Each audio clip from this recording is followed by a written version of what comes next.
Salut à tous, merci pour votre fidélité à Hate Story. On accueille aujourd'hui dans l'émission un artiste pétillant à l'univers coloré qui est de passage en Auvergne pour un concert à la Copée. Bonjour Julien Granel. Bonjour, ça va bien? Ça va toi aussi? Ouais, à fond, hyper bien. Alors Julien, j'ai choisi pour ce Hate Story ton morceau Vers le soleil. C'est une chanson qui donne envie de s'évader. Ouais, complètement, c'est vraiment un hymne à la lumière, à la joie et à la liberté. C'est un morceau qui termine comme une sorte de fanfare Ouais. géante. C'est un morceau qui déborde un peu, qui part un peu dans tous les sens. J'aime bien ce genre de track qui commence tout doux et qui finit Oui. en explosion de joie. Alors quel était le point de départ de création de la chanson? Comment elle est née Alors, il y a une petite histoire sur ce morceau. Ah, on aime bien. Ah bah ah ouais, je vais vous régaler. Écoutez bien cette histoire. Non, c'était pendant le second confinement. Mhm. J'étais dans une petite maison avec des potes à la campagne. Mhm. Et en fait, on était vraiment au milieu d'une forêt, au milieu de nulle part. On était entre nous. Et tous les matins, on prenait notre petit déj ensemble, on mangeait ensemble tous les midis et tout. Et en fait, un jour, il y a une pote à moi qui m'a dit, moi j'avais installé mon petit studio dans ma chambre du Mhm. coup, et une pote à moi qui s'appelle Charlotte qui m'a dit, ce serait cool que tu nous fasses la chanson du petit déj, c'est-à-dire qu'à chaque fois qu'on se réveille, Oui. on la met à fond dans toute la Comme l'ami maison. Ricoré un peu, non? Un générique tout simplement. Et m'a dit, ce serait bien qu'on ait genre comme un générique de début de film. Et tous les matins, quand on va prendre notre petit déj, on va écouter ce petit morceau qui va nous mettre de bonne humeur. Et en fait, c'est parti de ça. Donc j'ai commencé à mettre les accords de piano qu'on entend au début. Et c'était juste un espèce de petit morceau instrumental Mhm. comme ça qu'on mettait le matin qui nous faisait rire. Et j'ai commencé à ajouter des voix qui répétaient vers le soleil. Ah C'était le oui. début d'une nouvelle journée. Et puis petit à petit, j'ai trouvé le morceau de plus en plus cool, donc je me suis mis à mettre des couplets, à le Mhm. terminer, et j'ai pris tous mes potes dans la chambre avec un micro et je les ai fait hurler Ah le oui. refrain, chanter. Et en fait, c'est devenu les voix qu'on entend dans le morceau, c'est Ah ouais. vraiment mes potes dans une chambre en train D'accord. de l'enregistrer. Et alors, quelle a été la suite après Ensuite, je l'ai travaillé comme tous les morceaux de l'album, c'est-à-dire que je l'ai amené en studio. J'ai eu la chance Mhm. d'aller à un studio qui s'appelle le studio Motorbass, qui est un studio un studio de légende de toute la scène de la French Touch, Ouais. qui a accueilli des artistes comme Phoenix, Mhm. Daft Punk et tout. Et du coup, j'ai amené ce morceau là-bas, j'ai rejoué sur ce piano magnifique qu'utilise Sébastien Tellier par exemple dans ses Ah morceaux. ouais. À chaque fois, il enregistre sur ce Ouais. piano. Donc j'ai réenregistré tout ça bien, tout est très organique.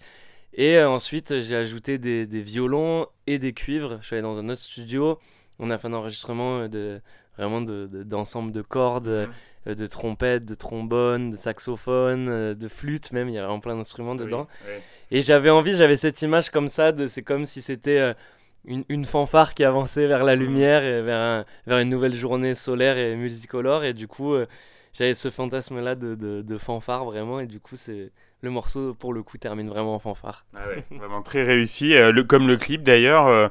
Et là, tu cherches dans ce clip un peu à t'échapper de ton quotidien désenchanté, on pourrait dire. Complètement. Et puis à la fois, je suis bloqué dans un personnage d'homme orchestre dans ce clip-là. Mhm. C'est un clip qui est assez aussi dans la dérision, assez rigolo. Mhm. Et en fait, petit à petit, je vais croiser dans la rue un autre homme orchestre qui est un peu mon modèle et qui s'appelle Rémi Ouais. Brica. Ah, on est content de le retrouver. Qui est vraiment la ref Ah oui. ultime, c'est le boss Mhm. Ah oui, des hommes orchestres mondiaux. complètement. C'est notre fierté nationale Mhm. de l'homme orchestrerie. Mhm. Et du coup, je rencontre Rémi Brica dans la rue et il m'amène jouer de la musique et je termine par partir et m'évader dans un champ. Mais avant, il m'arrive plein de petites péripéties. Par Ah exemple, oui. je vais dans un magasin et je croise Ah oui. un vendeur un peu fou qui me hurle dessus, Qu'on connaît. qui s'appelle Kian Kojandi, Ouais. Ouais. que les gens ont découvert dans la série Bref, qui est Ouais. d'ailleurs en tournée en ce moment. Je Mhm. pense qu'il doit passer peut-être. Bon, on espère, on espère, on espère. Il est en tournée des Zéniths en ce moment. On l'embrasse. Et du coup, voilà, c'est un peu un clip. Voilà, au milieu de ce clip, voilà, il y a des moments où le son se coupe, il y a des Mhm. moments où ça parle, ça joue, c'est assez drôle. Mhm. Quels ont été les retours du public sur ce morceau? On imagine enthousiaste.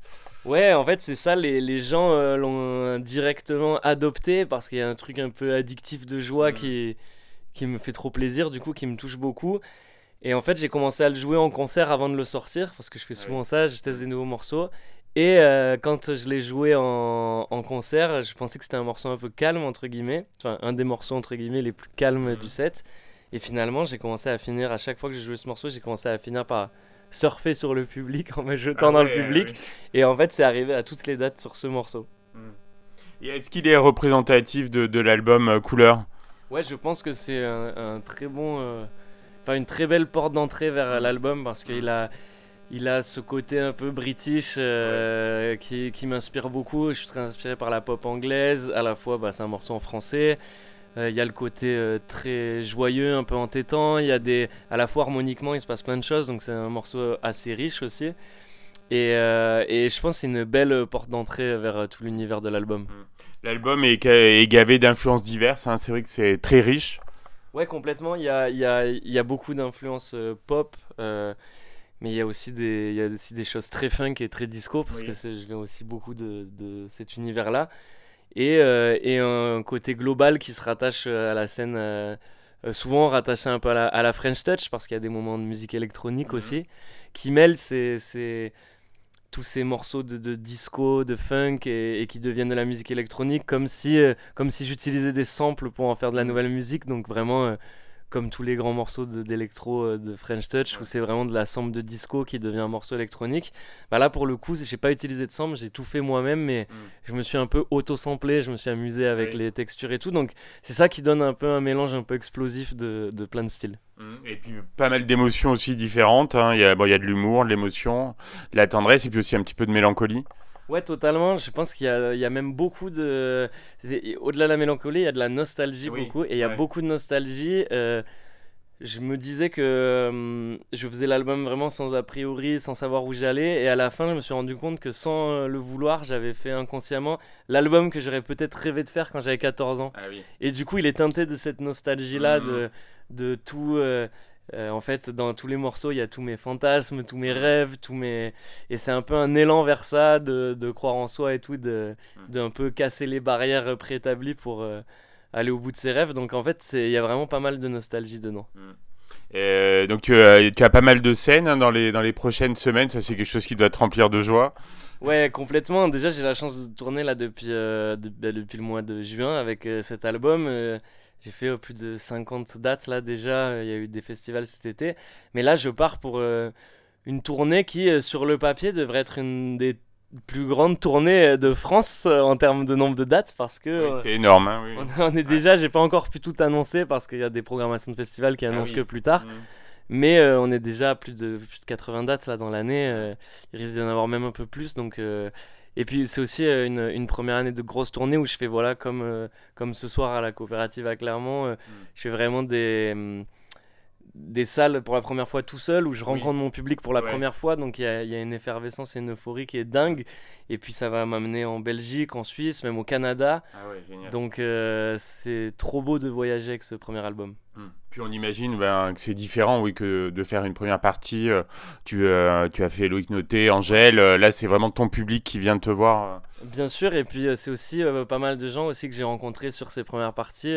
C'est vrai que Oui. j'ai fait pendant toute la tournée, enfin j'ai fait les deux tournées d'Angèle Mm. en première partie. Donc j'ai vraiment fait 2 ans de tournée avec elle. Ça m'a permis de jouer dans des zéniths, de jouer à Bercy. Enfin c'était vraiment une tournée pour moi pharaonique et qui était Mm. complètement improbable. Ouais.